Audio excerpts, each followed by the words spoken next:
Good afternoon, everybody. So welcome to Green Hospitality Happy Hour Talk. I am Lucia, the Program Manager of Green Hospitality. And for those of you who don't know Green Hospitality, we are actually a program of soap cycling, which is a charity here in Hong Kong, where we are connecting from.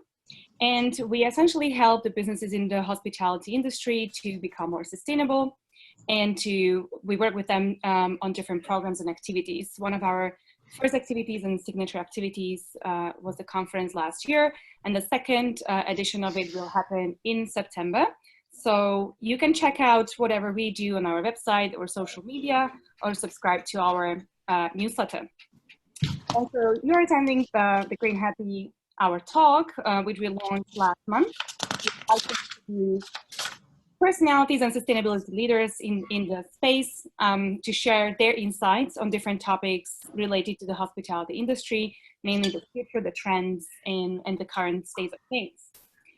And I would like to welcome our guest for today, Sonalie Figueiras. Hi, Sonalie. Hi, how are you, Lucia? It's so great to be here. So I would like to introduce Sonalie, and many of you might already know her, but I'm just gonna say that she's a serial social entrepreneur. She's also a founder and editor-in-chief of Green Queen Media, which is an award-winning impact media platform advocating for social and environmental change in Hong Kong and beyond, with a mission to shift consumer behavior through inspiring and empowering original content. But Sonalie is also a founder and a CEO of Eco Warehouse, which is a global sourcing platform for certified organic products with a mission to make safe, quality food accessible and affordable to the whole planet. And she's got a decade of experience in publishing digital marketing, organic trade, and health and sustainability. So she's definitely a person to speak to about eco and wellness and the industry as such. And so with that introduction, I would like to start with the first question for Sonalie. This is about the Green Queen Media. So Green Queen Media as a platform provides eco and wellness lifestyle content to consumers. Because of the social distancing that we have experienced recently, I wonder whether you have noticed any sort of change of behavior or demand in different type of products, or a change in behavior of your followers. Well, first of all, thank you so much for having me. It's so great to be here, and thank you for your great introduction. I think for us with the coronavirus pandemic, it's been a wonderful time to be in media because for various reasons, we've actually seen a tripling of our traffic. So we're now reaching millions of users per quarter, and we've become a lot more international. So we have a lot more people checking out the site from US and the UK and from Australia, as well as having grown our bases across Asia. So Hong Kong is not really the only market anymore. We have a very sizable audience in Singapore and in Malaysia, and we're starting to get Vietnam. And we've also managed to secure some content syndication partnerships across the region. So our content is being shared as well, for example, in China on certain social channels. I personally, unfortunately, can't read it, but I know it's happening. So I think we made a couple of bets a long time ago that are really paying off today. Bet number one was the bet that the climate crisis and sustainability was going to be a pretty big deal. And, a few years ago, that seemed like a crazy bet, but today it's really paid off because we're really the only media in Asia that really pioneered this space and that really report on this space. And it's the same with the plant-based food tech industry. I think we're really the voice of that industry here in Asia. So we've really been able to cement a space for ourselves. And it's so great to see that so many people from across the world are so interested in these topics now, where a few years ago, they really were not so interested. I don't think people were as aware of why we needed to change our behavior, businesses and individuals, governments. I think it's a lot more clear today that we need to. And the pandemic has really made it more of an issue.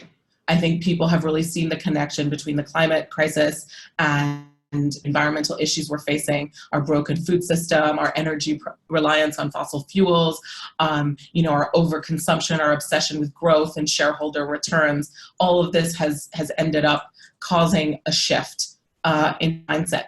And so it's just obviously for us as a media that reports on this, it's just been a good place to be because everybody's looking for information. We also very quickly pivoted to offering coronavirus-related content as long as it was within our sustainability and health kind of remit. And that also really, really brought in a lot more traffic and a lot more visitors. But the other bet we made was on quality, really, really quality content. And it's been really interesting because in today's world where we've never been more inundated with media and with information, we've got social media, we've got traditional media, we've got digital media, we've got print media, we've got just everyone being their own broadcaster, we've got video, it's just, there's so much going on that actually people regularly feel completely overwhelmed. And what's been happening is that in a time like a pandemic where health, it's about public health, and so accuracy of information and authenticity of information and quality of information in journalism and reporting is important. Those have all really become priorities, where before they really weren't. And so that's really helped outlets like ourselves, where we've really focused on not being sensational. We've really focused on not being clickbait. We've really focused on in-depth articles with research and background and kind of original reporting. And that's been really great. So good news. And that sounds really like there is some sort of a shift happening caused by the current crisis that leads towards a bit more perhaps sustainable future, or making more people think about those topics at least. So that's absolutely. That's good news. And so moving forward, I know that you work with a lot of businesses. So recently you launched the Green Queen BIZ app, and you're building the community of those who actually innovate or have products that are more eco-friendly, that actually substitute the current use of different products or maybe services that were not so eco-friendly before, and so on and so forth. But lots of these businesses are still sort of small businesses or startups or really starting on a journey. And because this is not an adopted practice to source from such small organizations or maybe these alternative products, there's, I think, a bit more pressure on them because they're so small. In the light of the pandemic, do you think this is going to affect all of these innovators? Or do you think they're actually moving forward? From experience, you talk to a lot of them. How do you see the future for them and for what they do? So I think every business sector in the world is being severely affected by the pandemic. So that doesn't, obviously, the SMEs in sustainability are no different. So maybe we can take a step back and I can talk about why we really launched Green Queen BIZ. So obviously Green Queen Media has a very strong name, and people come to us on a daily basis looking for solutions. So we have entrepreneurs that are looking for places to connect with their products with. We have people looking for sustainability careers, and then we have corporates that come to us and say, well, we're looking to start this initiative or implement this internally. Can you help us? And so it really just became a situation where I was a bottleneck because it was all coming to me. And I realized that there was a real need for a community. And then at the same time, there's been a renewed kind of interest in the SDG goals, and we have our popular SDG dinners, which we started because we realized that a lot of people don't really understand what the goals are. And one of the goals that is often ignored is goal 17, partnerships for goals, which is kind of working together across different types of organizations in order to advance the other 16 goals, which we hope by 2030 could make a significant dent in a lot of major global issues. And we're quite behind on all the goals, especially in Asia, where on a lot of the goals we're regressing. So my vision was, can we create a sort of digital chamber of commerce for sustainability, where we have all different kinds of organizations, whether they're looking to implement sustainability initiatives or they are sustainability innovators and problem solvers? Can we connect this community digitally, in this case with an app, but also for our members with, strategy meetings and matchmaking and a guide which is a directory that people can use to find suppliers. And, this is something that really started we only really launched it in January, and then we were supposed to have a massive launch party that was supposed to be held by our friends at Green Monday at Kind Kitchen. And the week before the launch, we had to take the difficult decision to obviously cancel it. But actually, Aigul Saifulina, who's the lead of Green Queen BIZ, has just been phenomenal and done such an amazing job. And I think you know this, Lucia, because you're one of our members, but we really have been providing so much value. We've had individual strategy members with every single member. We've been able to connect. I think we've created over 100 different partnerships in 4 months, and we have 30 different members, and we have 100 people using the app. So the app is a closed system. You have to be a B2B professional. We're not interested in some kind of like WhatsApp group or Facebook group that anyone can join, because there's enough of that going on. We're really focused on a professional community where we can really connect, because basically these SMEs, they need to be connected to big organizations in order to accelerate impact. And the funny thing is that the bigger organizations, I was just with KPMG the other day, and they are actually looking for solutions. But as with many things in life, they just don't know where to find it. And it's not like you can go to Google and say, all right, well, can you give me, Google, like find me sustainability innovators? That's just too broad of search. So you really do need these sort of dedicated communities. And we thought, well, we've got everything going on to do that. So why don't we just kind of create a B2B arm? And so I think SMEs need support more than ever. One of the things we also do is we connect them with resources for funding or loans or free resources to kind of upgrade their marketing. We're launching a series of digital marketing workshops, because I used to run a digital marketing and SEO consultancy. So we're going to try and help with that, because if you didn't have a strong digital strategy before, I think the pandemic has exposed that you probably need one. And as a smaller company, you need one more than anyone else, because you really need to have a very strong kind of corner on the internet, not just a Facebook page, which doesn't belong to you. You really need to have your own digital strategy to really kind of come forward and share what you're doing, because everyone is online now more than ever. And if you don't kind of, if you're not making noise and kind of carving out that space for yourself, you're going to disappear into the ether, because there's so much competition. So SMEs really do need support, but I'm optimistic for them. I think especially in Hong Kong, where the crisis is really starting to turn a corner, it's been a really tough 3 months, but I think those that have been able to hang in there are just actually waiting. Around the corners is going to be full of opportunities for them. Right. It's a great connector, and I think that's completely correct to say that people still looking for connections, especially the smaller ones. When you're an entrepreneur yourself, and when you run the business and you're just by yourself, there's so much going on, and you just need a lot of help. And especially if there is a crisis, I think you much more appreciate and you have somebody to turn to and actually ask them for help, or just like sharing, because we are just not machines. We cannot just get all the information and everything and all the knowledge. So sharing that knowledge through partnerships is, I think, the best way. Absolutely. A lot of interesting people through the Green Queen BIZ meetings. And I mean, that's what we also do with the hospitality, specifically hospitality. Absolutely. So we run our small meetings where they kind of share really in-depth knowledge for their particular problems that they're facing. And so I think creating these clusters might really help even the smaller companies to understand what is the actual problem that they should be solving, and how to adjust their product, and how best package it for maybe bigger hotels or restaurants to adopt them easier. So I think that's the way forward. Absolutely. And so that brings me to the next question. So you guys write a lot of content about the environmental issues, the health, the food, and everything is kind of through the lens of the climate crisis, obviously. And there's definitely a need for that. And you write a lot about, recently there has been lots of news about the F&B and the transition maybe towards a different mindset in the F&B sector as well. We've seen the big news from China and Starbucks adopting a plant-based menu. So how do you think this is gonna pan out? Like, do you think this is gonna be the trend that we're gonna see moving forward? Is there more of that coming up, or do you think that it's just like one time off thing, or do you think there's gonna be much more than that going on?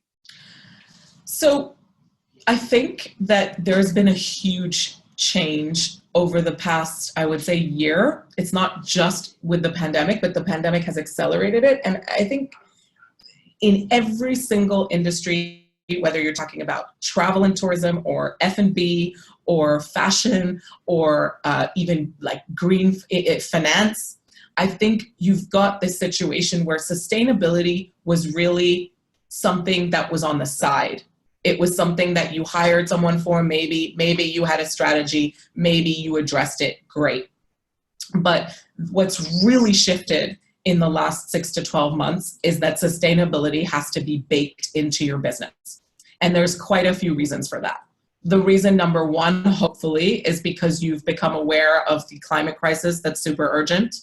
Reason number two is business. If you don't offer people sustainability initiatives and sustainable solutions, your competitors will, and you will. And of course, number three, it's driven by the consumer, the change in the consumer. So we're aging out from the boomers. We're really going into the zennials and then the millennials, and of course Gen Z, and then down all the way to the generation Alpha, who are completely climate minded. And you know, it's not even because it's a trend, it's because they don't have a choice. They are being presented a world, a planet that is in dire need of climate help. So obviously people like Greta Thunberg have become the emblem of that generation, you know, the kind of voice and the face of that generation of needing to address climate change. And so businesses are reacting. I mean, it is very difficult right now to be a fashion brand and to not have something that you're saying, a messaging about sustainability. It's similarly in travel and tourism, you know, conscious traveling and sustainable travel used to be something that was very much niche. It was attracting a certain kind of consumer. And I think now what you see is mainstream resorts and hotel chains are baking it in. They're showing, but they're having, you know, plastic-free initiatives. They're engaging with their local communities, all of that. Same with airlines, who are going to probably face a really tough time. I mean, I think if we go back to travel and hospitality, Airbnb has had a very tough day.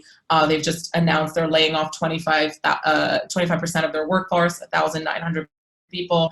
And what the Brian Chesky said in his letter to his team, and that was shared in the media, is that travel is going to bounce back, but it is going to look very different. People are going to look for safer, more local options. And of course, he didn't say it, but I think it is there, which is that people are going to, safety is related to the environment. I think also the other thing you're going to see is obviously we are all going to be a lot more concerned with health. This pandemic is not solved by any means. It's still going on very strongly across the world, but also it will come back until we have a vaccine that works, which depends how optimistic you are, is at least 12 to 18 months away. We are going to have other waves. So, you know, health is on people's mind, and that's got to be reflected in business models. So whether it's as retail shops, how you deal with your clients when they come in and how you make them feel safe and how you make your premises feel hygienic, to hotels. I mean, you know, and it's of course it's affecting sustainability, because if you're a hotel, for example, and you've previously said to people, well, we don't want to wash the sheets every day because we're trying to save water. You might have people say to you, well, no, I want my sheets washed every day, right? So down to small, tiny behaviors, there's going to be massive changes. But I think one of the biggest changes is, as you mentioned, going to be in food tech and food, because I think there's now a much bigger consensus on the fact that the number one thing you can do as a private consumer or as an individual to reduce your carbon footprint is to reduce your consumption of meat and dairy. And so I think companies like Impossible Foods and Beyond Meat have been mega successes, and they have really drilled down and driven home that messaging, which is that what you put on your plate matters, and it is an action for the planet, or it's an action against the planet. And so, yeah, I mean, you know, we were joking with a fellow entrepreneur yesterday that, you know, food has never been so sexy. And it's funny because now we call it food tech, and, you know, tech in front of an industry, and it's suddenly very sexy. But for those of us who've been in food for a long time, we know that, you know, what you eat 3 times a day or 2 times a day or whatever is, you know, one of the biggest decisions you can make as a consumer. And so businesses are reacting to that. So I think, for example, for hotel chains, they're going to have more options that are plant-based, not because everybody's becoming a vegan, but because everybody wants to be more climate conscious. Right. And from personal experience, we can tell that organizing an event and asking actually for a more sustainable menu is actually not so common.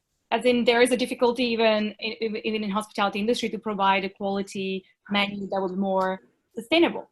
So I think I told you last year how impressed I was when I went to your conference. It was the first conference I'd ever been to where it was 100% vegan, and I thought that was absolutely brilliant. It made a real statement, but I think that is going to be more of the norm. I think if you're a catering company or you're a hotel event provider, you're going to need to offer plant-based options.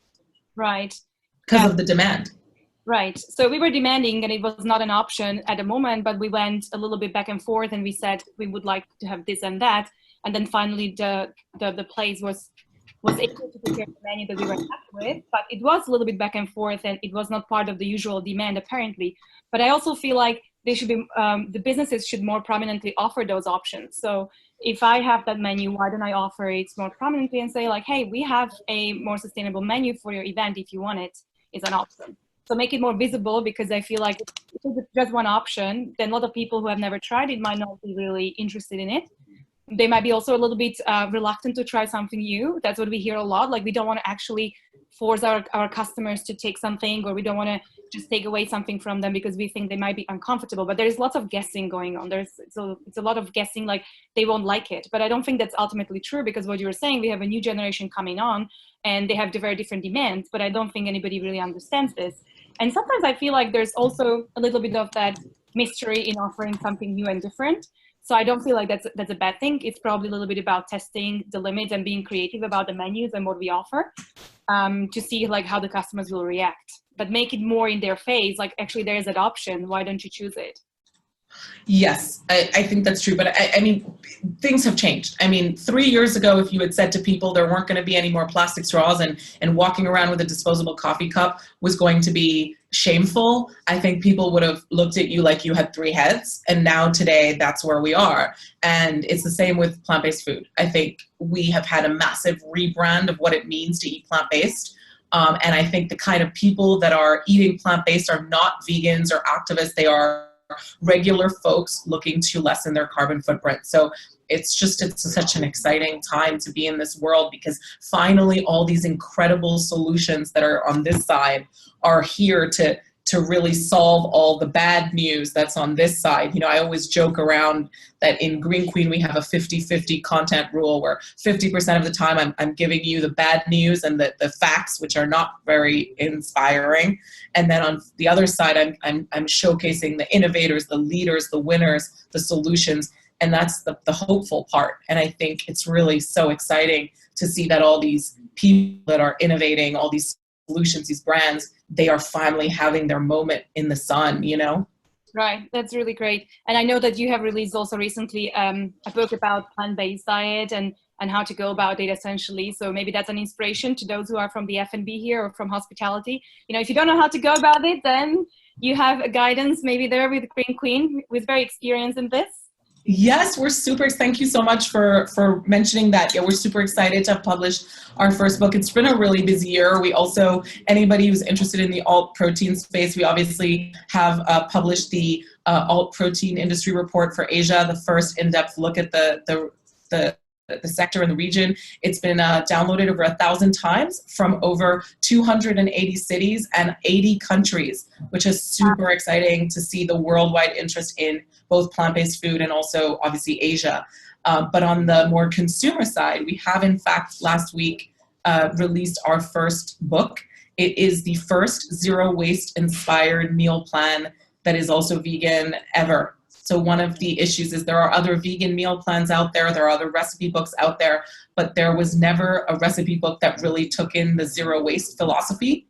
And if you're somebody who lives low waste and buys bulk and avoids plastic and cooks at home, you know that, recipe books tend to be actually sometimes a little bit on the wasteful side, because you'll have to buy, one spice for one recipe that you never use again. So this is an ebook that helps you to discover Asian-inspired cuisines they're all vegan, so you can try what it's like to be plant-based.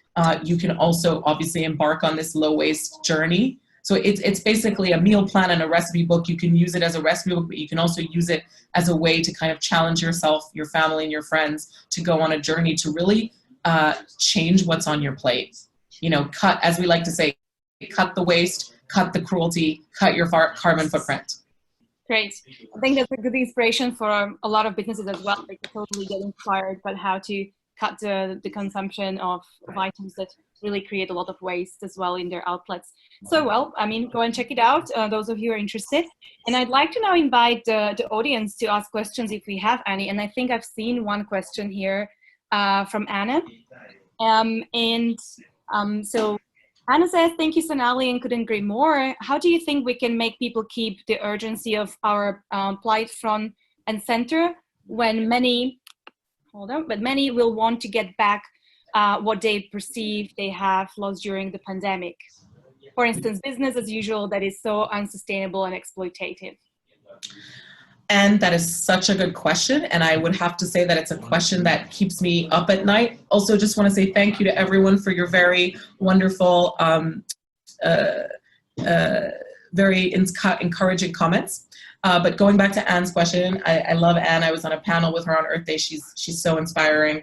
How do we keep people connected? Well, that's kind of my job, is really to make sure I keep pumping out that climate crisis content to show people that this is still really important. But I do feel, and maybe I'm just being a little bit of a Pollyanna here, but I do feel that there has been a bit of a shift. I do think that the pandemic has just exposed our broken public health systems, our broken food systems. I mean, in the US, there's a meat crisis. There's a lack of meat on the shelves, which is driving more and more people to buy plant-based products. So I think there has been this sort of shift. So it's our job in the media, and anybody who's an influencer, an ambassador, a sustainability leader, it's all of us' job to keep kind of blabbing on about everything and the issues and making them front and center, and use your LinkedIn profile and use your Facebook page and use your Instagram, account, and really just use your emails, use your time with people, lead by example, like live a low waste life, choose plant-based, cut your travel footprint.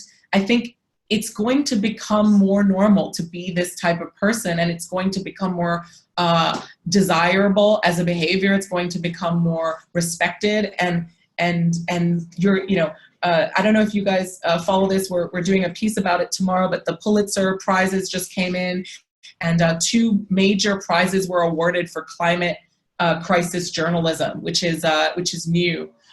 So I think climate journalism is being really recognized. We at Green Queen were part of something called Covering Climate Now, which is a global consortium of media outlets from all over the world. There's over 400. It's led by Columbia Journalism and The Guardian, amongst others. And it's basically an effort to keep climate topics at the top front and center of news. And so we have committed to that as a representative in Asia, and other people are, 400 other major outlets are committed to that. So I think there really is a drive. I don't think it's going to be easy, and I think a lot of people are going to just want to go back to the status quo, but I don't think everyone will allow that to happen. I've actually had 4 meetings lately with people who have asked to see me because they've had a crisis of conscience. This is just in the last week. Saying that the pandemic has made them realize that they feel terrible about the industry they work in, and that they don't think they can work in it anymore because they need to be involved in fighting the climate crisis and working in sustainability rather than continuing along the line. So I don't know. I think there's some mental soul shifts happening.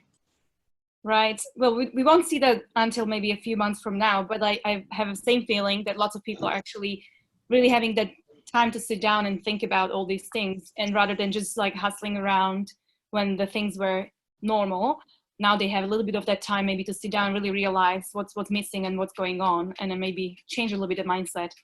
That is so true. And just on a big business point of view, you know, JP Morgan just kicked someone off their board because they are a pro fossil fuel climate denier. I mean, these are signs. Things are changing. Hong Kong has just established a green finance initiative today.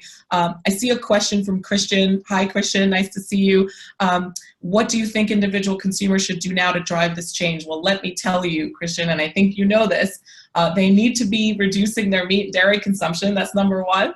Number two, they need to rethink traveling all the time. One of the great things about the pandemic is it's exposed how unnecessary so much travel and commuting is. And I think companies are going to make major changes in their policies. I think they're going to lessen international and local travel, and they're going to allow people to work from home more because they've seen that they can be perfectly, productive. And so that's going to be huge because let's be honest, after food and industrial agriculture, transport is one of the big drivers of emissions. Right. Great. Do we have other questions from the audience? I think these are really valuable insights, especially because your audience really comes from everywhere in the world. Now we know that there has been a major interest in topics like sustainability, climate crisis, and that's definitely relevant to anybody who is in the hospitality industry, because that will definitely impact the future of it and how it looks like and how it maybe should look like, and what people are thinking in their heads. Because when you work with a community and with different consumers, then you kind of learn about their habits and what they are thinking these days. So this is really insightful, and I think that's really helpful for everybody here on the call today. Well, I'm going to allow 1 more minute for any additional questions if we have any. But if not, then we're going to actually wrap up for the happy hour. I brought my little cup here, trying to lead by example, as you said. So I have my little cup here. Absolutely. I've got one more question down there. So Nicholas, okay. While the pandemic has helped change collective consciousness, which is great, but I also see a significant increase in packaging, individual packaged veggies, supermarkets to go, or like food deliveries, gloves for food preparation, PPE, etc. How are we going to get on top of that? Oh, yeah, that's a really good question. We've covered it, and we're continuing to cover this issue, which is a lot of the gains we made in the anti-plastic crusade have been kind of halted during the pandemic. Now, listen, I want to take a step back. I had this discussion with someone at lunch today, and people were like, oh, well, you know, Starbucks isn't accepting my reusable mug and everything. And I get it. It's not ideal. But I also get the company. Okay, they're trying to protect their employees. They cannot be caught up in a public crisis. What are we supposed to do? Tell people not to use surgical masks? And you know, it's difficult. It's difficult. There's definitely been a bit of a setback in terms of single-use items and usage of plastic, and of course, non-stop food delivery and e-com delivery. But I do feel it is temporary. And I know for a fact, so there's even someone in Green Queen BIZ that is working really hard to innovate and create PPE, protective gear for medical workers and stuff like that, and masks that are made from sustainable materials. So I think give some of these people some time. We're gonna find innovation for this. I think we know it's a problem. We know that, you know, this has caused a real increase in landfills, but, you know, let's try and see the positives, which is that, you know, we did decrease our emissions a bunch because we cut world economies off. So I look, it's not great. It's not great, to answer your question, Nicholas. It is not great, but I do have hope that because of this and because people are waiting for the pandemic to come back, there's some serious innovation happening behind the scenes that is going to come in to fix this. Oh, another question. How do we get corporate buy-in to a circular, sustainable economy when many board members and shareholders are of an older generation? Well, that is going to be down to employees and consumers voting with their dollars. I don't think it's possible to be a brand today and not have a sustainability strategy. I think if you don't, you will literally go extinct in less than 10 years. That's my personal view. So I think that the consumers are already causing a change, and boards and C-suite teams are already feeling like they have to kind of have a point of view. But as I said earlier, JP Morgan just kicked someone off their board today because of their damaging view about fossil fuels and climate change. So I think there is tremendous pressure. There's also a lot stronger ESG and CSR reporting requirements. Even in Asia, we've had ESG requirement reportings for 3 years for 4 years, but this year there's going to be additional reporting required. Anne is someone great to speak to about this. She knows all about this. So that's going to cause a change. That's going to require management teams and boards to get on board. It is slow. And I do believe that some people on these boards and on these management teams are only doing it because they feel they have to, not because they really see the problem. But that's to be expected. I think if you're over 70, you've had a very different reality and you've experienced a very different world and a very different planet than someone who's under 30 or even under 50. Right. Yeah.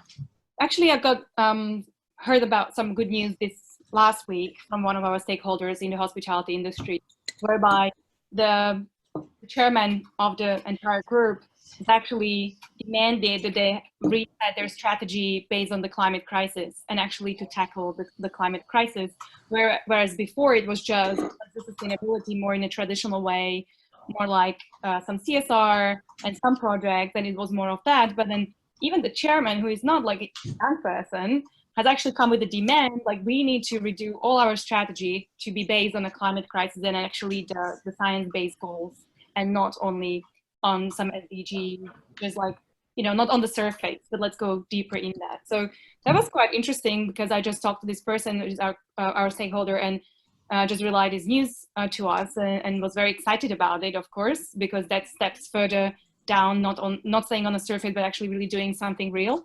So I feel like there's also change happening on those levels. I think we shouldn't totally discard, like, just because somebody's from a different generation, that they might. Absolutely not. And I think, I don't know who that stakeholder is, but I know that, for example, the Unilever CEO, he was very influential in basically saying Unilever's not going to keep portfolio companies that, don't have a sustainable mission. And I think there are some big movements being made. There's the FAIR initiative. There's just so many big shifts happening at the corporate level that show that there is buy-in from the older generations. And, I think, I know people say that you shouldn't have children for the climate, and that's definitely a certain argument. But I also think that children remind you of your duty to the planet, because you're handing them over this planet. And so a lot of older generations have younger generations in their lives. And I think that's where the change also happens, when you realize that, what are you giving your children? What are you leaving them? What are you leaving your future grandchildren, your future great-grandchildren? There is an awakening that can happen there. Right, I think you're totally right. And I also have seen that, especially with the movement around Greta Thunberg, which we can discuss a lot about, like, whether she has understood the climate crisis well or not as a child. But I think the point there is that she has mobilized all the younger generation to be worried about their future, and to essentially mobilize their parents and the people around them to care for their future more. That's how I see it. So I think that is also what is also happening with the older generation. If I have grandkids who really care about this, then probably I care a bit more. So there is that generational connection right now. So maybe absolutely, she's an absolute hero. Her determination and bravery is beyond. Definitely, we can take that away from her, that she has mobilized the younger generation to express their wish and how they want to see their future, which also then gave a lot of food for thought to the older generation, right? And mobilize. Absolutely, 100%, yes. Right. So I think that's kind of we have exhausted all the questions. I don't see any more in the chat here, but got one more from Brian. Okay. two more. So let's do two more, and then we're going to wrap up so that we don't hold everybody in the call for too long. But Brian, thank you, Brian. By the way, Brian King from our first Green Hospitality Happy Hour talk is asking, I have been impressed by one of two examples of B Corps in tourism and hospitality. Do you think that this movement has any momentum here in Asia? Absolutely. Absolutely. And if you look up hotel on Green Queen and you see what we cover, I mean, there was a point last year where it felt like every week there was a major initiative announced by a major hospitality group, especially in Asia, where we have such a plethora of resorts and hotels. Most of the major hospitality groups and even the individual ones are working on sustainability plans and have hired sustainability managers and teams, and they have set some bars quite high for themselves.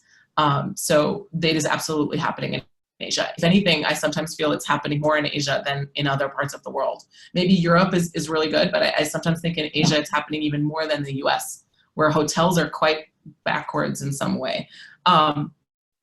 And I think it's partially covered the question from Christian about protective equipment during the COVID. So we have just covered it, I think, when we were talking about what happens with dead waste and how there is innovation happening on that end as well for the future. People, yeah, there's a question about heme. Heme is the substance, the genetically modified substance that it was created by Impossible Foods to give their burger patty, their alternative meat, that real meat quality. So it gives it that iron-rich mouthfeel that you get from beef. Do people need to consume it? I would say no. I don't believe that you need to consume it. I think you can have a very healthy, happy life just living on a whole foods, plant-based diet and just cooking at home.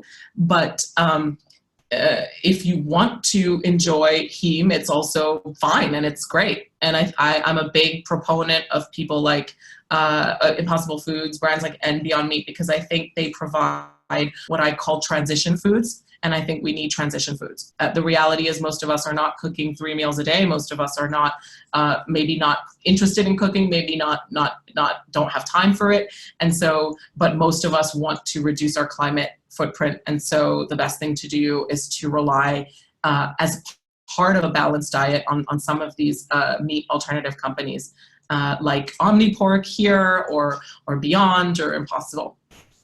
Right. And I think there's also lots of fantastic recipes that don't include any of these alternatives, but essentially are traditionally vegetarian or vegan. Yes, there are 63 in our new book. Right. There you go. So you know, that's a big thing in India. You know, we have lots of people who are religiously vegetarian or vegan. So that diet has existed for many, many years before. This is not a new thing. And we don't have to necessarily consume the alternatives to meat to supplement our healthy diet. So we can also look for inspiration in those cultures that actually adopted this way of life long ago. But of course, for those of us or those of you who really love meat, then those substitutes can be something that help to transition to reduce the meat products in your diet. And they're really fantastic. I think some of them really mimic and look like and taste like. Absolutely. And like everyone's different. You know, some people say I don't want to eat processed foods, and some people say I love Beyond Burgers, and I'm personally a balanced person. I enjoy a great Beyond, a great Impossible, and I also enjoy home-cooked food, and I think there's room for everything. And we don't need to have strict rules. We just need to have options that are better for the climate, that are accessible and affordable. That's what we need. That's right. Well, I think we're going to wrap up, but if you have any questions further, you know, please drop us a line on our Green Hospitality, hello at greenhospitality.io, and we're going to forward your questions to Sonalie or try to respond to them later on. And thank you very much for taking the time to spend this happy hour with us and with Sonalie. Thank you, Sonalie, very much for your time to be here and to share your insights on where the industry is headed and all the trends that are happening and how consumers are perhaps shifting their mindset due to the pandemic and other things. Wonderful. It's been wonderful to participate. Thank you so much for having me. No problem at all. We're looking forward to have you more often with us in other occasions. And for those of you who would like to learn about the other activities or join in any other happy hour talk or anything that we do, actually, the event that we have planned for this year, please visit our website, our social media, or you can subscribe to our newsletter to be on top of that. And we're going to see you in a month for another happy hour talk with another guest. And then our next guest will be Eric Ricarte from Greenview, a consultancy based in Singapore. And we're going to talk about the technology and how they are helping specifically the hotels to transition into more sustainable operations and future. So thank you very much, everyone, for attending. I hope you're going to have a nice evening. It's very nice here in Hong Kong, not too sunny, but very warm. So hopefully you're going to have a good day, and we're going to see you in the next talk. Thank you so much. Thank you, Sonalie. Thank you, everybody. Bye.